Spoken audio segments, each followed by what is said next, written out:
This is Keys to the Shop, episode 276, 6 ideas to increase your revenue. Well, hello everyone, and welcome to another episode of Keys to the Shop, where we give you insights, inspiration, and the tools you need to grow as a coffee service professional. My name is Chris DeFirio. I'm your host for the show. Thank you so much for taking the time to join me. If you have not subscribed to Keys to the Shop, I would encourage you, hit subscribe wherever you get your podcasts, share these episodes with a friend, and also if you have the opportunity, would you leave a 5-star rating or review for this show over at iTunes? It really helps the information get out there. It helps the ranking of the show. That'd be really awesome. Thank you so much for doing that. Now, in addition to the podcast, Keys to the Shop also offers consulting to help you train your baristas, assess your business, take your operations to the next level. Whether this is in person or over the phone, there is a lot of ways that Keys to the Shop can come alongside of you and help you create a better business. Whether you're just starting or you've been in business for multiple years, just reach out to me and let's have a conversation about what you need and how Keys to the Shop Consulting can help you. To do that, just send me an email, chris@keystotheshop.com. That's CHRIS at keystotheshop.com. I would love to talk with you and see how Keys to the Shop Consulting can be of service to you. Today's episode is brought to you by Prima Coffee. Prima Coffee offers some of the best service for specialty coffee equipment in the world. Part of what makes them an amazing supplier of specialty equipment is not just because they're diligent to curate the best equipment, but also they work with their customers to make sure you're getting the right equipment for you. It's huge because equipment is such a big expense. You want to work with somebody who is in your corner, dedicated to your success. Now, if you're a Keys to the Shop listener, you can get 5% off your entire order over at prima-coffee.com/keys when you use the code KEYS5, that's KEYS, the number 5, at checkout. That's a huge offer. Use the code KEYS5 at checkout to get 5% off your entire order. And really, again, if you're in the market for commercial coffee equipment, you really need to reach out and partner with Prima Coffee. Today's episode is also brought to you by the Pacific Barista Series, the world's leader in plant-based performance beverages designed for baristas and with critical feedback every step of the way by some of the world's best baristas. That's why it performs so well on bar, stands up to the heat from the steaming process, creates amazing texture for latte art, and keeps the balance of the beverage focused on the coffee. There's no question about it. Sometimes more than 50% of your customer base is ordering a plant-based beverage, and you want to offer them the best experience. And I think you're going to get that in spades with the Barista Series. Go to their website, pacificfoodservice.com, to find out more information. Get these in your store and try it for yourselves. If you're looking for the best plant-based offerings for your customers, then I think the choice is clearly the Barista Series from Pacific. Okay, everybody. Well, today we're going to talk about 6 ways to increase your revenue in your coffee shop. There are lots of ways to increase your revenue, so it's not just 6, obviously, but one of the things that we're constantly thinking about is how to make more money. We need to have more working capital in our businesses if we want to do things like expand responsibly or give our staff predictable, consistent raises.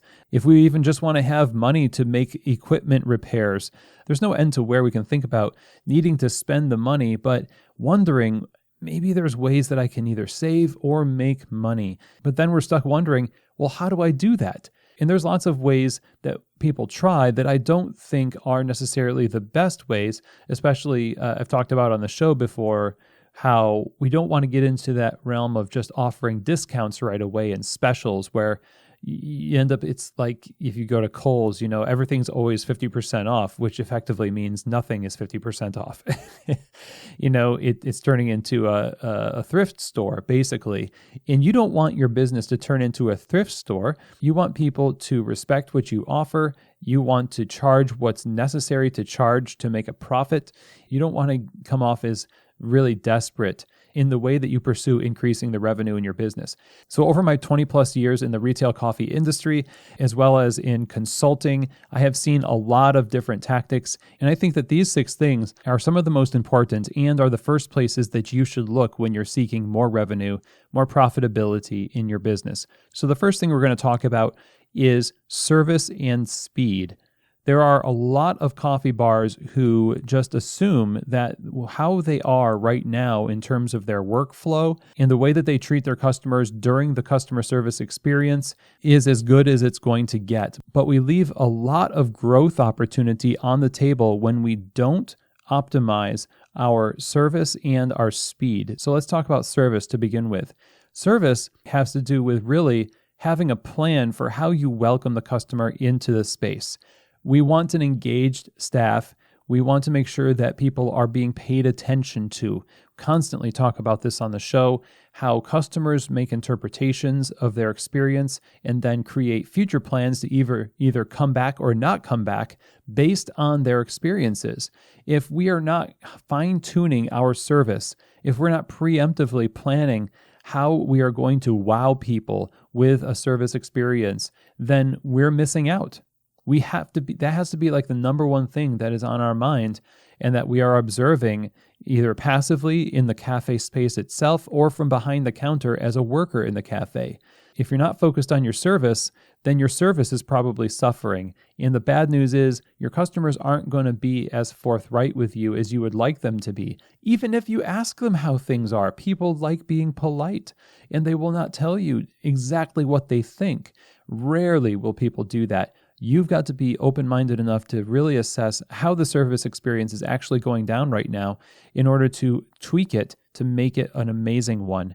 Now, part of that service experience has to do with speed. And I would even add preparedness for this category of speed because customers not only judge the experience as a quality experience or not quality experience, but they also judge things based on convenience. So if you are slow behind the bar, you will lose customers either right then and there, where you see people turn around and walk right out the door. That's really always tragic. If a bus unloads in front of your coffee shop, sometimes you really can't help that. Yeah, but more often than not, we are in the driver's seat when it comes to those situations. With speed, we need to make sure that we are focused on being quick, efficient, have a sense of confidence and urgency behind our actions so that people feel taken care of. And that feeling that they have of being taken care of is something that they're going to reference later when they say to their coworkers, let's go grab a coffee in a group. They're going to think, where is the place that can get us our coffee on time for our lunch break? I guarantee you, if it took you 15 minutes to get a person's latte ready for them and it really wasn't that busy in the cafe, that person is going to not think of your coffee bar as a place to go with a group of people, be they coworkers, families, whatever. They are going to say maybe a better place to go would be, somewhere closer by, somewhere there that's quicker. Maybe it's your competitor. Maybe it's a chain restaurant that has their systems down. It's not as good, but it's quick and we only have so much time. So we lose a ton of money, especially in the afternoons when most of us end up having like one person on the bar because it's slower. And we say, well, how do I get things busy in the slow times? You take care of the people that you have now in such a way that it gives them confidence to bring more people to you. That is the first place to start. I've seen it over and over again. It also comes down to how you staff things. If you're really prepared to actually get more business, people can see that. If you're struggling with your workflow, struggling with your speed, and your service kind of, it's middling or poor, you're just going to leave a lot of money on the table. You're going to lose money over time. But if you reverse that and you have amazing service that's always being enhanced, if you're quick, confident, and efficient in your workflow, and you're prepared for their business, you're going to start seeing more revenue because people's confidence in your business equals new customers being brought in, and it equals higher ticket amounts per customer, as now they're not burdened with thinking, can you handle it? And I've just seen this play out so many times. That's why it's on this list. So let's move on to number 2. The second thing that we want to talk about is well-curated specialty items in the store. This could be seasonal signature beverages or seasonal food offerings, special occasion-based things that you offer your customers. And this, on first glance, might seem like, well, of course, Chris, we have a special, shamrock shake, or, we have a creme brulee latte or something like that. It's not really good enough to just throw a syrup at a problem and expect people to go crazy for your 5 to 6 syrup combination you've given a clever name to, at least not in my opinion.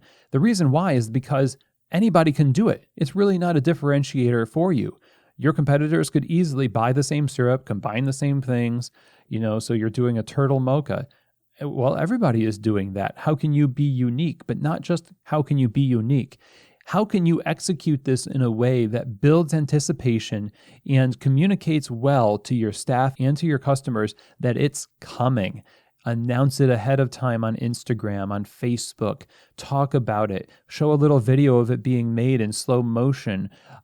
This is all like a couple of weeks leading up to it. We've got this amazing thing coming up. So many people just drop drinks and no communication happens, and then nobody's excited about it, but you don't understand why. These things have to be finessed. You've got to build them up in the mind of the customer. You've got to also prepare your staff to make them well. If you're just dropping things out of the sky onto the bar because you really want to get it out there because you're excited about it, your staff are going to avoid upselling it because they don't feel as though you're respecting them, first of all. And two, they don't feel prepared to make it because they just saw the ingredients show up on the counter. They just saw the recipe there. There's a lot of before, during, and after planning that comes with specialty items. And in that planning process, you afford yourself the ability to be creative and authentic to your expression as a business. So what you need to think of is, how can you create a sense of place in a very unique offering for your customers that's well thought out ahead of time and is not just shoot from the hip because we have to, because we just thought of it. Give yourself time and space to play around with these specialty items and communicate them well before they're launched, during the launch of them, and then come back to it and think, how's it going? How can we optimize this? Continue to promote them.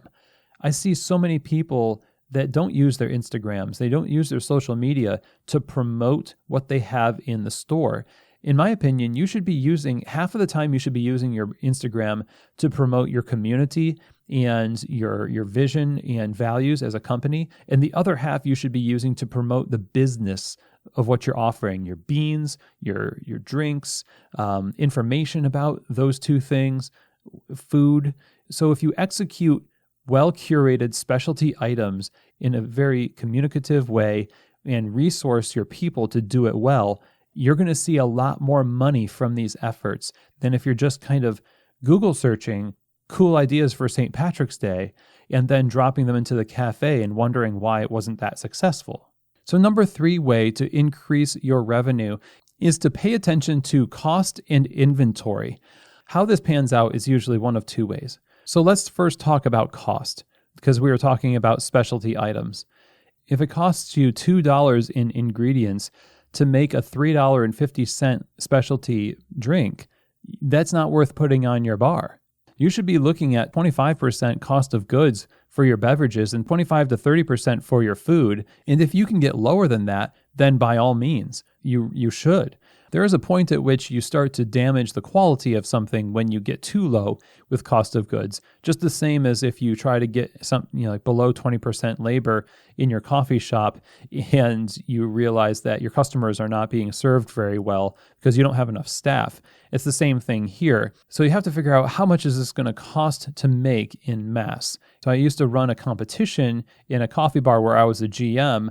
Came up with a seasonal signature beverage competition for the staff, and everybody would submit their drinks, and we'd have a panel of judges, and we would all select a drink that was based on whether or not we thought it could really work in the coffee bars, but also if it was amazing and delicious. So we considered the scalability of the drink, and we also considered the quality of the beverage. And then we had to go through the work of sourcing and costing it out and making sure that we were charging enough money for the beverage to actually make a profit on it, so it wouldn't be a loss to us.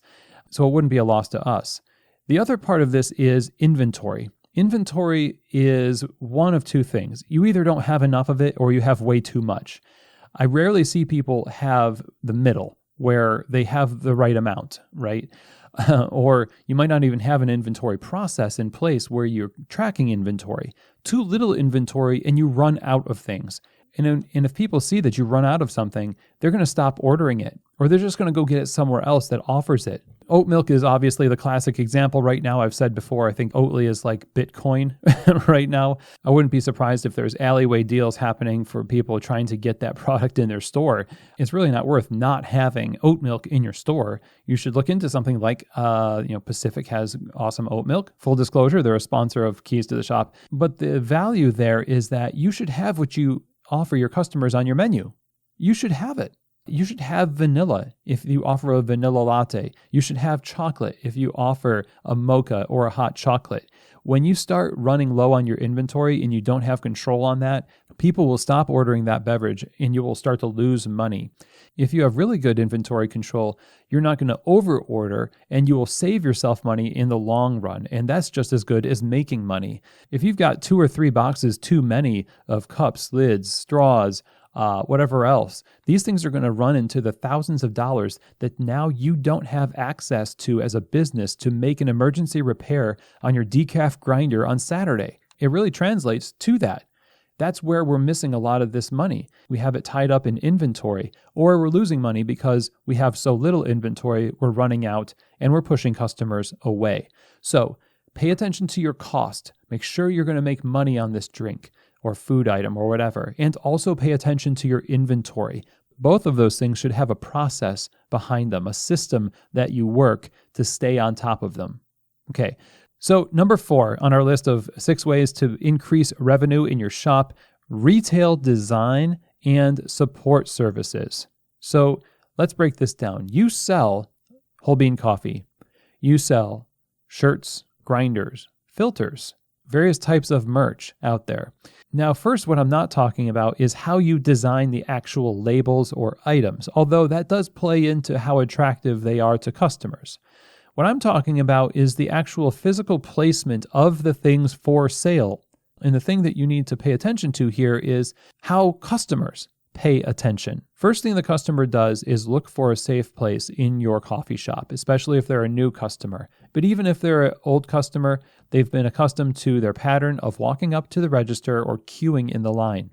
This is why you have Starbucks putting all of the Kind bars and mints and other things like that, mixed nuts, on the side where you are lining up to pay for your latte or decide on what drink you're going to get, because they want to know where your eyeballs are. It's like designing a website. It's all about the user experience. So if you've got a high profit margin item like whole bean coffee, if you're a roaster, and you want to sell more of that, you need to put that where more eyeballs are. That means, for instance, and I've done this for a couple of cafes where I've come and kind of adjusted things in their coffee bars, taking it off of the sidewall and putting even just representative bags of coffee at the cash register for the baristas to reference with the customer. A lot of this is very subconscious. It's very suggestive. These things have to be in their eyesight when they're in the money spending mode. Money spending mode is not halfway through a study session. So if they're going to sit next to the coffee while they're studying, they're not going to really think, I should buy a bag of coffee. Of course, people do that, but most of the purchases that people make happen within the first 5 to 10 minutes that they're in your store. So if you pay attention to the flow of your customers and then put your high profit margin items in the most visible place that's easily accessible to their eyes and to their hands so they can get it in time, so they don't have to cut across customers or reach across a table where somebody is sitting. I have a client who had t-shirts for sale at 4 different locations in their shop. And it's maybe they're going to sell a lot of t-shirts, but the profit is in the beans. But the beans were less accessible than the t-shirts. So let's put the coffee that we roast in a prominent spot so we can start selling more bags. I mean, if you just sold 2 or 3 more bags of coffee a day right now, just snap your fingers and you're selling 2 to 3 more bags of coffee a day, it would do wonders for your cash flow. You know it. And that's just the start. Once you start to see progress from little moves like that, you'll see them everywhere. And then you're going to start optimizing the retail experience like crazy. Okay? But let's talk about service experiences too. So I said retail design. How do you put in place retail that sells, again, high profit margin items, things that you really want to move, put them in places where people's eyeballs are and where their hands can easily reach it. The service aspect of it is, how are you going to equip your customers to use those things well? So if it's beans, if it's equipment, those are the two huge things, because we're a coffee shop. And if we can equip people to be successful with what we're selling and what we represent, they're going to feel more confident in us, especially because we were the ones who taught them. So online coffee classes, offering just pamphlets on how to make the coffee, having helpful suggestions from behind the bar about, brewing pour overs or French press, or, preparing your staff to be able to be helpful and equipping to the customers so that we can support them in their purchase. This is more about the beans, making coffee at home, and supporting the retail by equipping the customer to be successful with it. But it could be also that we have to teach our staff how to really know about and talk about the retail in a way that helps people buy the retail. Most of the time, retail selling is very, very passive. Just a little bit of planning can really go a long way to enhance what you sell. But for this point here, again, if you can redesign the way that your high profit margin retail items are positioned in the cafe, and you can offer services and support and knowledge and equipping around those things, then you're going to start making more money. So let's talk about the fifth way that you can increase revenue in your coffee shop, and that is to get out of your coffee shop. You can do this so many different ways. There are hundreds and thousands of people in your city that have no idea you exist. And you're not just going to win them over through a direct mailer. It's not just going to be through a social media campaign. I think your staff need to get out there in farmers markets, pop-ups, partnerships with other local businesses, participation in your community, donations to charitable events, walks, runs, and races, and things like that. You need to be out there as a member of the community, and people will be like, well, where's your coffee shop? Oh, it's over here on, the east side, and wow, I've never heard of you guys. I'm going to check you out. Now, you could have been open for 10 years, and nobody would have ever heard of you because you're not actually out there in the community. And it's not like everyone's going to hear about you just because of that, but it's better than just waiting for them to get into your store and then going into the back office and hoping that a targeted ad campaign is going to draw them in. You need to draw yourself out. You need to bring yourself to the people. When people like you and they see that you're making the first step towards community and you're offering generosity right away, whether just by showing up and selling in a place where they are that's very convenient, or donating to a cause or something like that, people will become really endeared to you and see you as an active member of the community. And it really does wonders for the culture of your coffee bar. And that is the final thing that I want to talk to you about in terms of revenue for your business. People judge your entire business based on the feel that they get from the people who work there. And this is separate from service. Service is all about what you do. It's the steps you take to create a drink, to address a customer, to ring them up, all of those things. This is more in the realm of hospitality, and culture is behind that. So you can't just fabricate that. You can't buy a template online for any amount of money that's going to give you a good culture, because that's based in relationship. It's a heart issue. So it comes down to you and your values, your vision for the company, whether you've even thought about those things, and then figuring out how they connect to the business, communicating that to your employees, and hiring people that vibe with those things right off of the bat.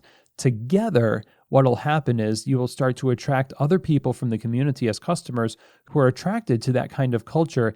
And this co-creative energy of these two groups, the people who run the coffee bar, the people who frequent the coffee bar, it creates this dynamic energy that is very attractive. And like the service and speed aspect we talked about in the beginning, that creates a spot in the customer's heart for you that's very precious. We saw that during COVID, especially in the places that had the best cultures that were focused on their customers and caring for their staff. Also, the community doesn't want them to go away because it speaks to a deeper part of who they are as people, and they like interacting with that. If you're not paying attention to the culture of your coffee bar, you can't really expect to reap very much enthusiasm from your community, and therefore you can't expect to receive very much financially from them as well. So revenue comes down to these 6 things. Again, the service and speed, curated and well-communicated and planned specialty items, keeping control of and having systems for your cost and inventory, then having a well-placed and designed retail offering that has also got some support services behind it. Get out into your community and be a presence and bring people in as you go out to them. And then finally, invest into developing a foundation of a dynamic, care-based culture. All of these things together, if you accomplish these things, you're going to see more revenue in your coffee bar. And it's going to be sustainable revenue too. Not just flash in the pan, not a special because you did a BOGO deal. It's going to be something that you can constantly do and expect to see consistent growth from over the long haul. And that's the kind of growth that I want to see. Now, everyone, something I'm really excited about this year is that Coffee Fest trade shows are back with their live shows in 4 different cities. We are going to be going to San Antonio, Atlanta, Anaheim, and Portland this year, and I really hope to see you at these shows. Coffee Fest is by far the best event that you can go to if you're looking to improve as a retailer, really grow as a leader, as an operator, and also something to take your staff to if you really want to enrich them as professionals. I've been going to Coffee Fest since 2004 as a speaker, competitor, a judge, and I just get so much out of it every single time. And thousands of people have had the exact same experience. Also stay tuned because Coffee Fest is going to be launching their digital community, Coffee Fest 365, pretty soon here in April. So stay tuned to that. All you need to do is go to coffeefest.com, check out these shows, check out Coffee Fest 365, sign up there, and I really do hope to see you at one of these events. Again, go to their website, coffeefest.com. Now, if you have any questions, comments, or feedback for me about this episode or any episode at Keys to the Shop, feel free to reach out to me, chris@keystotheshop.com. And that is also the email you can use to inquire about Keys to the Shop consulting, chris@keystotheshop.com. And with that, that is the end of our episode today. Thank you so much for taking the time to join me. I appreciate you all.